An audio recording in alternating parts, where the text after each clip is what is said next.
Jake bites his lower lip with the thought of chowing down on a rack of ribs, smoking, charred, succulent ribs.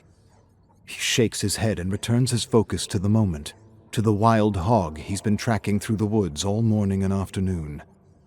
But he can't get the thoughts out of his mind. He's never had such a hard time keeping his focus.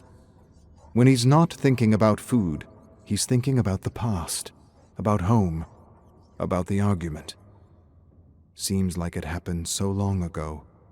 The argument started on Friday, and by Monday morning, he was out on his own, exiled from the only life he knew, for disobedience.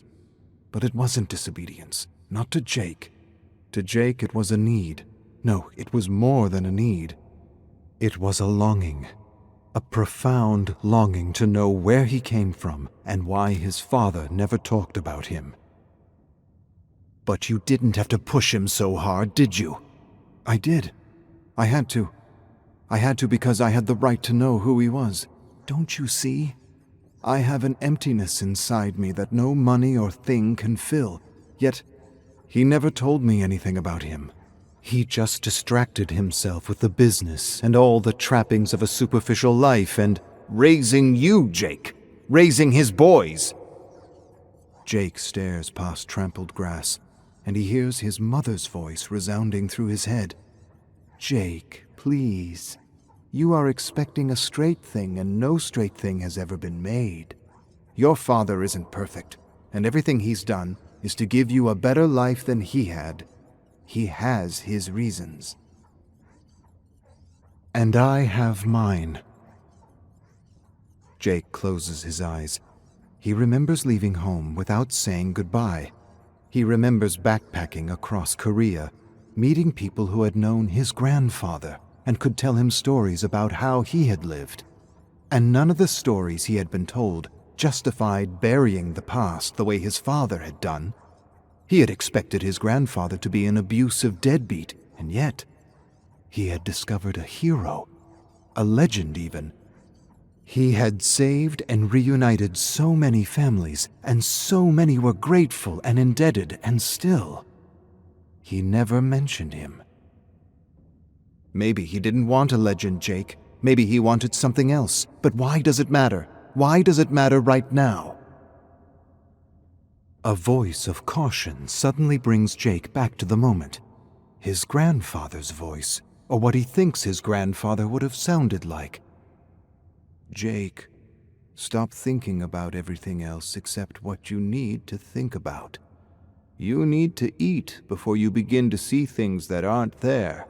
You've been at it all morning and afternoon with that makeshift spear, and if you don't get the hog, you'll end up like me." Jake nods with a slight respectful bow as he examines the freshly trampled grass. Jake charges after the boar as it zigzags through the long grass and suddenly disappears near the creek. Panting, he slows to a jog, searching left and right. He's hiding. Hiding like the letter his father hid in the attic. Don't lose your focus, Jake. Not now. Not again. I don't understand why he would hide such a beautiful letter in a shoebox. Ah, yes, the letter. It's the letter that set you off on your journey. It's the letter that inspired you to learn your father's language properly. You wanted to translate it for yourself, and you did. But now, Jake, you need to stop thinking about the letter, about your father, about the past. You need to focus on the hunt, or none of it will matter anymore. Find food or become food. Jake winces. His grandfather would never say such a thing. That's something his father would say. The voices in his head are mixing like a horrible stew of fermenting leftovers. He doesn't remember when he started hearing the voices, but at some point out on his own in the mountains, he realized he was talking to himself, and that talking to himself helped him cope with the loneliness. Everyone hears voices inside their head, Jake, although most are too distracted to listen or even acknowledge them, or if they do acknowledge them, they keep them private for fear of ridicule. Most of Jake's voices are family members and old friends that make friendly talk here and there, but as of late the voices poke and question everything he does. And now for the last 2 days he was hearing a new voice, a mocking voice that highlighted and criticized every mistake he made, like his dreaded high school English teacher that made him read garbage he didn't connect with, or gave him nicknames like Muddle Brain for mixing up words, reading backwards, and seeing things in the stories she claimed weren't there. They were. She just lacked imagination and perspective. It was her voice, teeth grinding on wool, that squelched through his mind to undermine his dignity and confidence as a thinking human being. Jake was convinced his teacher had existed solely to prevent those with other ideas and perspectives from ever pursuing a literary career. His father didn't care about his issue with his English teacher, or with teachers in general. It didn't matter. Stories didn't matter. Just tell the teacher what she wants to hear. Think of her as your boss, and think of grades as money. Parrot her ideas and opinions, and you'll be rewarded with lots of money, maybe even a bonus or a promotion. Easy enough advice to follow. And yet his father's advice did nothing to improve his sense of otherness in relation to the stories and curriculum he was subjected to on an almost daily basis.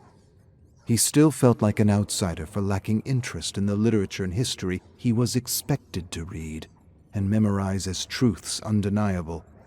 Seemed like there was a big chunk of perspective missing from the overall narrative being poured into him like concrete that made him feel like he didn't belong. But what does it matter now? It doesn't. Leave the past in the past and focus on what needs to get done. I'm trying.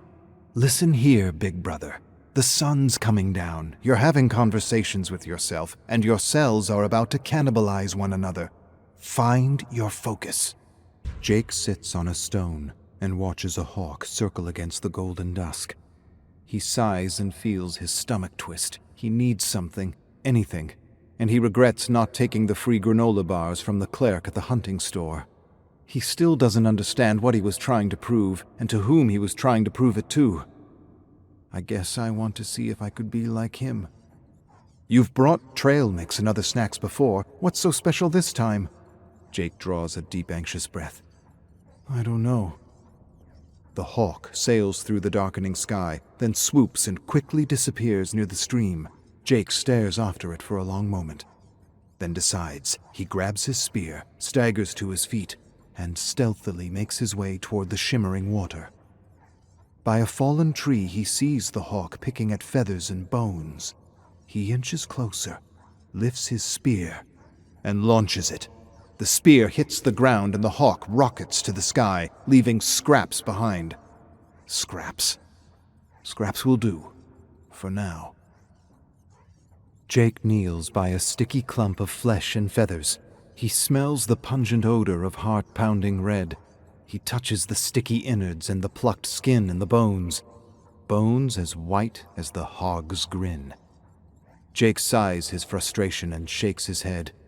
He doesn't know if hogs display any kind of emotion, but if they can, this hog is definitely smiling. No, not smiling.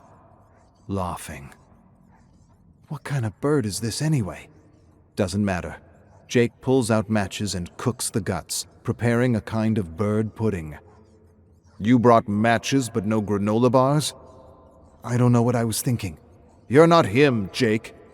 I know. He died out there. He disappeared. Same thing. Not to me.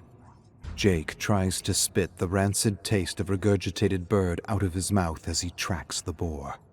His stomach rejected most of what he tried to stuff into it, but he's grateful he got some nourishment for his starving cells. He can't even begin to imagine what it would be like to guide and care for others in the middle of nowhere. How'd he do it? How'd he feed them? How'd he lead them out of the woods with soldiers tracking them? Jake stops suddenly to examine a few broken twigs. He brings his focus back to the hunt, trying to determine which direction the hog took. Then he hears it. Snorting. Almost inaudible, but he hears it. He turns toward a patch of shuffling high grass and narrows his gaze. The snorting grows louder and louder. He's laughing at me. Son of a bitch is laughing at me. You aren't worthy, kid. The hell I'm not. Jake launches his spear into the moving grass. A high-pitched squeal follows, and the hog jolts away. Jake surges after him, tracking a trail of red to the mouth of a small cave. He laughs to himself and knows he will feast tonight. He's done. So sure? I searched that cave before. There's no other way out. It's just a matter of time and patience. And focus, Jake. Focus. Jake figures an hour or so has passed, and he's noticed no movement or attempt to escape. This is a worthy adversary. He thinks he can outweight me. It's a good plan. He might actually escape. I'm betting on the hog. You'll lose, bro. Jake considers his options, then grabs a small shovel out of his rucksack and begins to dig a pit. He feels cobalt eyes watching him and he grins to himself. It will take a bit of time, but this deadfall will put the odds in my favor. The people his grandfather helped said he dug a tunnel under a small clearing to avoid detection. He dug a tunnel. Digging a small pit is nothing in comparison. What I don't understand is, you brought a shovel and matches but no granola bars. What the hell were you thinking? I guess I wasn't. You're a walking contradiction, Jake. I guess. The stupid shit we do when we're lost and alone. I'm not lost or alone. I'm exactly where I want to be. Yeah. The whole turn your back on civilized living because humanity and not you have lost your way. Make yourself believe whatever you want. But in the end, he's your father. He didn't even try to reach out to me. You didn't try to reach out to him. He kicked me out. You poked and twisted an old wound. You hit a nerve, and he reacted. His father was a hero. Maybe he didn't want a hero, Jake. Maybe he just wanted a father. A living, breathing father to do shit with. Kinda like what you got. Jake stands next to his father and brother by the sizzling barbecue in the turquoise in-ground pool. He takes in the scent of thick, fatty white bacon melting into mounds of burning black charcoal. He reaches around his father and pulls off a strip and devours it. His father smiles and says it's like he's never seen food before. Jake's eyes widen as thick droplets of grease drip off his chin. He suddenly pushes past his father and brother, attacking the grill, stuffing his face with greasy, life-giving fat and protein. His father tries to hold him back, but Jake won't be denied when suddenly the meat morphs into a living wild hog. The hog turns to Jake and winks. Jake stumbles back and falls into the pool. The pool swirls and turns into a deadfall as several spikes rip through his chest. Jake yells in agony, waking up with a start, finding himself in a small pit beside thick, sharpened branches pointed outward. Jake wipes the sweat off his brow and slowly clambers to his feet. He climbs out of the deadfall and stares into the darkness of the cave for a long moment. Then he hears his mother's soothing voice. "Jake, please, finish the letter and send it to him." "Why? What's the use? It's just gonna end up in a shoebox in the attic like his father's letter." "You're wrong. It will be like the picture in his wallet." "That's just a stupid picture." "Not to him." I'm tired of waiting. Jake grabs a few branches, sets them ablaze, and tosses them into the dark, gaping mouth of the cave. He watches the darkness fill with lashing flames and swirling smoke, and he waits for the inevitable. As he stares at the thickening smoke, he's reminded of a story, and his thoughts drift away to his grandfather. He reunited so many broken families. He helped so many people survive exposure, exhaustion, and starvation. He saved them all, and yet he couldn't save himself. They said there was a kind of smoke, too, a thick black smoke that suddenly surrounded them. One minute he was there, the next, he was gone. The survivors Jake had spoken to in Seoul said he was probably captured and executed, but that they didn't know for sure. A piercing squeal followed by a meaty thunk suddenly brings Jake back to the moment. He didn't even see the hog make a dash for it. He leans over the pit and stares at the skewered hog. shaking and convulsing as life pours out of its wounds. Jake sighs and feels mingled relief and regret. "Sorry, brother. It was either you or me." Jake swallows a piece of charred meat and stares beyond the flickering fire at the gutted hog. All he needs to do now is salt the meat. Took the whole day to get him, but it was worth it. There's enough meat on him to last him months. The bloody and carved hog suddenly turns to Jake. "But you didn't really get me, did you?" Jake blinks, and blinks again. "Truth is, I let you catch me because I figured you chased me long enough." Jake shakes his head in disbelief, and he knows his mind is still playing tricks on him despite having eaten.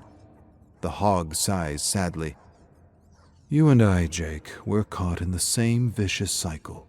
So don't feel so bad, all right? Today it's me, tomorrow it's you." Jake pinches himself, but the hog continues. "Chase something long enough and it will surrender itself to you. It will stop running and let you catch it so long as you stay the course. Just like that story you chased in the old country." Jake narrows his gaze on the grinning hog. "Now you're here on Blood Mountain, trying to be your grandfather while trying to forget your father, without realizing you're both and neither of them at the same time." Jake tries to shake the hallucination out of his head. "Don't worry, Jake. I'm not really talking. You're tired and dehydrated and completely lost in the woods. I'm just trying to give you some perspective, or rather, you're trying to give yourself some perspective." Jake sighs deeply. "I have no idea who I am or what I want to do, and I'm talking to a dead hog in the middle of nowhere." The hog nods. "Yes, you are. It's interesting because your grandfather was poor and didn't have many options, and you're not so poor and have too many options. I'm not sure which is worse, the tyranny of too little or the tyranny of too much. Either way, a distracted life is a wasted life. It's good that you came out here to figure things out. And you know what else is good? If you let go. If you just let go." "I have let go, and I'm still as lost as I ever was." The hog snorts. "You haven't let go, Jake. You're still playing the old scripts over and over again like a broken record. But let's see. You like chasing stories, especially the hidden ones. You talk to yourself constantly, and you like being alone. Maybe you're a writer, Jake. Or maybe you're a historian." Jake laughs out loud. "Are you kidding me? I hate history, and I failed every English class in high school because I thought the rules were stupid and the teachers were boring. You and every other writer that actually made a dent.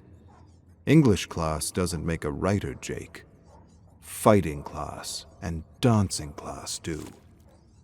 "I don't even know what that means." "It means you need guts and style, not grades and diplomas. It means you need courage and not the validation of some coward that doesn't know what it's like to lead someone on a dance floor or step into a ring.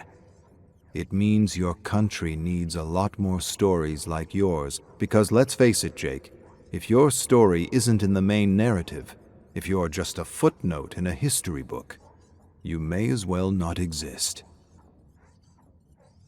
You're not your grandfather, Jake. You're not your father either. And every generation has its challenge: oppression, war, separation. Maybe the challenge of your generation is representation. You gotta get your stories out there, whether you're a writer, historian, filmmaker, or producer. Seems to me a lot of kids like you in the new country need to hear your story, or stories like yours, to know they aren't alone, to know they belong, and that they aren't outsiders in their own home." A chorus of howls brings Jake back to the moment. "Wolves! And they're coming for what's mine!" They howl again, and above the racket he hears his father's voice. "In every transaction, Jake, there are wolves. Not in this one, especially this one."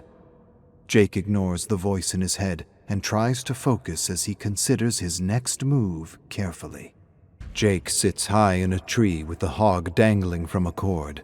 He grips the cord tightly and hopes the branch he uses as support doesn't give way. Another howl rents the night, and the chirping insects go silent. The wolves are coming, and they want what's rightfully his. He's glad he ate, and he feels new life coursing through his veins. He feels his focus sharpening, and yet he still hears his mother. "You should have finished the letter when you had a chance. I'll finish it another time. If you get another time, Jake, I will." "And what if you die here? What if you go missing? Your father will sell everything just to find you." "Yeah, right. All he cares about is his packaging empire." "You really don't know your father if that's what you think, or why he carries that picture with him everywhere he goes." Jake scoffs. "The picture means nothing. Even the fortune teller didn't know what it meant." "But it means something to him, Jake. It means the world to him. You point your finger at your father and accuse him of not understanding you, but did you ever try to understand him?" Several wolves approach the tree and peer up at Jake with eyes that reflect the shining full moon. Jake tries to silence the voice and rein his focus on the threat at hand, but the voice of family, refuses to be silenced. "Let me tell you something about your father, Jake. If he could give all his money away for just one chance to meet his father, he would. And if you disappear because you were too pig-headed to let go, he'd drop everything just to find you. We all would. Let go, Jake, and the wolves will disappear." Wolves growl and lunge and rip pieces of flesh off the dangling carcass. Jake holds the cord tightly with one hand as he uses the other hand to attack the wolves with a branch. He's exhausted and doesn't know what to do. He feels like a tick, beaten and battered by the rain, broken, beaten, defeated, not by the hunt or the wolves, but the thoughts and emotions swarming in his head like a hive of anxious bees. The wolves circle the tree with cackles and growls that seem like laughter in the night. "How the hell did I end up here? Up a tree fighting wolves in the middle of nowhere? And how the hell am I gonna get down?" He hears his brother's voice break through the din below. "The stupid shit we do when we're lost and alone, right, bro?" Jake swallows a growing lump in his throat and admits the truth for the first time in years. "You've always seen right through me, little bro. God, I miss you, but you're right. I am lost and I am alone, and I have no idea who I am or what I want to do with my life. And that fortune teller was right. I didn't know what to choose, so I chose nothing." His mother's voice returns. "No, Jake, he was wrong. You did choose something." Jake draws a deep shuddering breath and closes his eyes, remembering his first birthday as his mother had described it so many times. He's dressed in his first red and blue hanbok, sitting on a white blanket with all kinds of objects spread before him. Pens, rice, paint, ink, brushes, money. His aunts, uncles, and cousins encourage him to choose something with exaggerated baby talk. The fortune teller asks everyone to be quiet and says the object Jake picks first will be the driving motivation of his life. The birthday boy drags himself toward the objects, drags himself past the pen, past the rice and the cake, past the ink and the brushes. Nothing seems to interest him. But then, he spots something. His eyes go wide with excitement, and he charges toward the money. Yells, screams, more baby talk to encourage him to take the money. But Jake doesn't take the money. He doesn't even look at it. He surprises everyone by charging past the money with perfect focus, and he only stops when he reaches a man kneeling in prayer. 1-year-old Jake looks up at his father, smiles, and grabs his finger. His father smiles back at him, and his mother takes a picture. The picture. Jake opens his eyes, and now he hears his mother's voice above the snapping and snarling wolves. The fortune teller didn't really know what to tell us. He said we didn't arrange the objects properly. He said you chose nothing.